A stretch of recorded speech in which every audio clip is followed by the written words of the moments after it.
নমস্কার, ফুটবল G20-তে সবাইকে স্বাগত জানিয়ে একটা নতুন রকমের খাবার নিয়ে চলে এসেছি। নতুন যেমন পকোড়া বানিয়েছি, আর পকোড়ার সঙ্গে গরম গরম চা কেমন লাগে? খুবই ভালো লাগে না?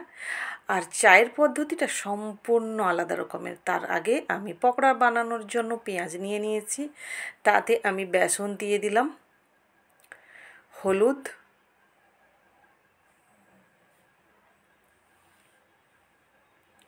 এবার দিয়ে দিচ্ছি খুব সামান্য পরিমাণ লঙ্কার গুঁড়ো,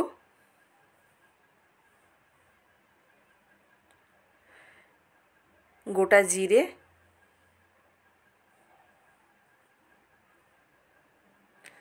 নুন, আর দিয়ে দিচ্ছি কোচানো আদা।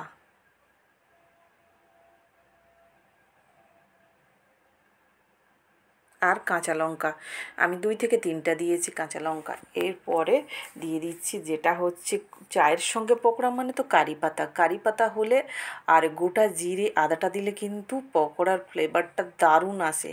আর চায়ের সঙ্গে এরকম গরম গরম পকোড়াটা খেতে খুবই ভালো লাগে। এই যে আমি কিন্তু শুকনো শুকনো মাখিয়েছি, আমি এটা ঝুরঝুরে পকোড়া করব। আমি গোল করে বড়ার মতো যেটা সেটা করছি না, ঠিক আছে?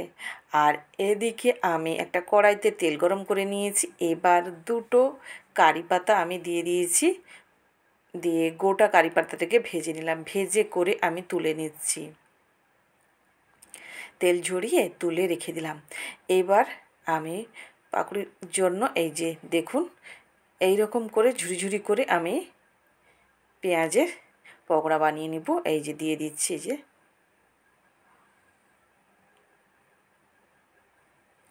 আর এই রকম পকোড়াটা চায়ের সঙ্গে কিন্তু খেতে ভালো লাগে।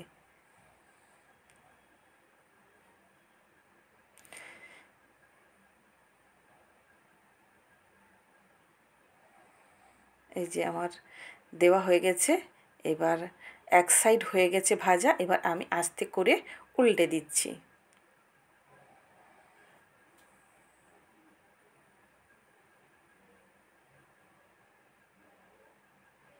যে দিকটা উল্টানো হয়নি সেদিকটাকে আস্তে করে আমি উল্টে দিচ্ছি। এই যে দেখুন,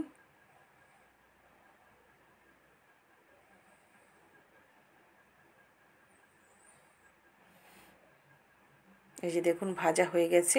এবার আমি নামিয়ে নিচ্ছি আস্তে আস্তে করে।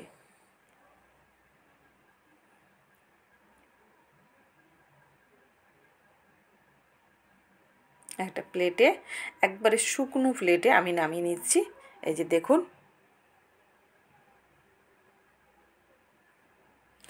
তারপরে আর বাকিগুলোকে সেই সেমভাবে আমি পকোড়াগুলোকে ছেড়ে দিচ্ছি। এইভাবে ছোট্ট ছোট্ট করে আমি ছেড়ে দিচ্ছি।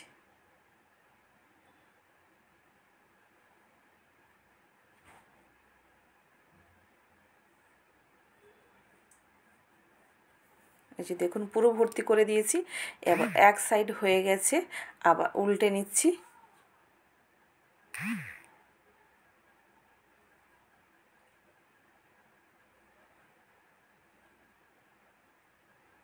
সবগুলো আমার উল্টানো হয়ে গেছে, যেটা উল্টানো হয়নি আমি আস্তে আস্তে করে সব উল্টে নিয়েছি। এবার খুব ভালো করে মুচমুচে করে ভাজবো। আর এই যে আমার দেখুন ভাজা হয়ে গেছে, এবার আমি নামিয়ে নিচ্ছি।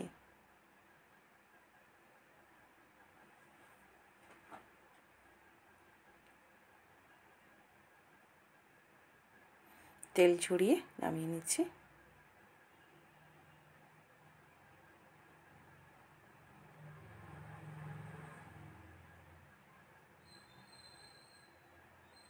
নামানো হয়ে গেছে, আমি একটা পাত্র নিয়েছি, তাতে এবার চিনিটা দিয়ে দিলাম। হালকা পরিমাণ একটু, খুব সামান্য পরিমাণ আমি একটু জল দিয়ে দিয়েছি। এই যে দেখুন, এবার চামচ দিয়ে নেড়ে দিচ্ছি। চিনিটা ক্যারামেল করব। এই যে দেখুন, খুব বেশি হিট দেওয়া যাবে না, হালকা হিটে আস্তে আস্তে করে ক্যারামেলটা তৈরি করতে হবে। আপনারা চা খেয়েছেন, এইভাবে চা বানিয়ে যদি কোনো দিন না খেয়ে থাকেন, আমি যেমনভাবে বানাচ্ছি নিশ্চয়ই আজকে বানিয়ে করে খাবেন এবং আমাকে বলবেন যে কেমন হয়, এই চিনির ক্যারামেল করে চাটা কেমন হয়।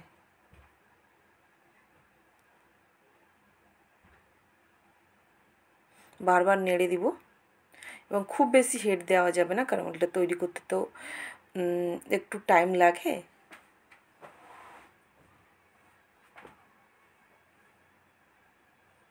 এই যে দেখুন আমি বারবার নেড়ে দিচ্ছি।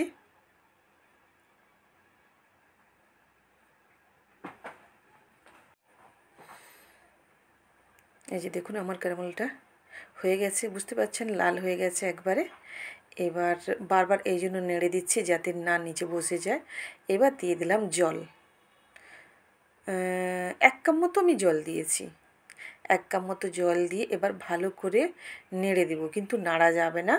আমি জাস্ট চামচটাকে করে নিয়েছি। এবার দেখুন জলটা ফুটে যেতেই সব নিচে যে লেগেছিল চিনির ক্যারামেল সব হয়ে গেছে। এবার দিয়ে দিলাম 2টো এলাচ আর একটু আদা থেতো করে দিয়ে দিয়েছি। এবার ভালো করে এটাকে আমি ফুটিয়ে নিব। এই দেখুন আমি ফুটিয়ে নিচ্ছি। কালারটা কেমন এসছে, সুন্দর এসছে না? এরপরে আমি 500 দুধ দিয়ে দিচ্ছি। 500 ফুল ফ্যাট দুধ দিবেন, ব্যবহার করবেন, তাতে চাটা খুব ভালো হবে। আমি 4 থেকে 5 কাপের জন্য আমি চা বানাচ্ছি। এই যে দেখুন কালারটা খুব সুন্দর এসছে।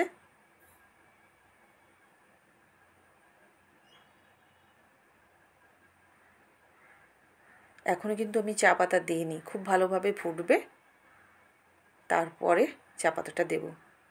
এবার ফুটে গেছে, আমি এবার চা পাতাটা দিয়ে দিচ্ছি। এই যে দেখুন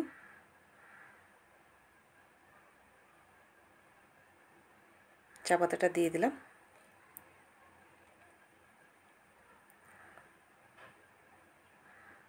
খুব ভালো করে চাটাকে ফোটাতে হবে। এই যে দেখুন চার কালারটা কেমন এসছে, খুব সুন্দর চায়ের কালার চলে এসছে।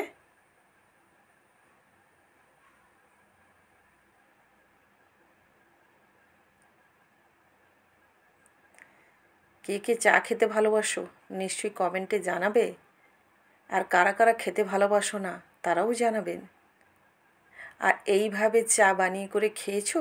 যদি না খেয়ে থাকো এইভাবে চাটা বানিয়ে করে খাবে। এবার আমি 5 থেকে 6 দানা আমার গোলমরিচ আমি থেতো করে দিয়ে দিয়েছি, তাতে চায়ের ফ্লেভার খুব ভালো লাগে। এই যে দেখুন চা পকোড়া আমার রেডি। কেমন লাগলো জানাবেন। ধন্যবাদ।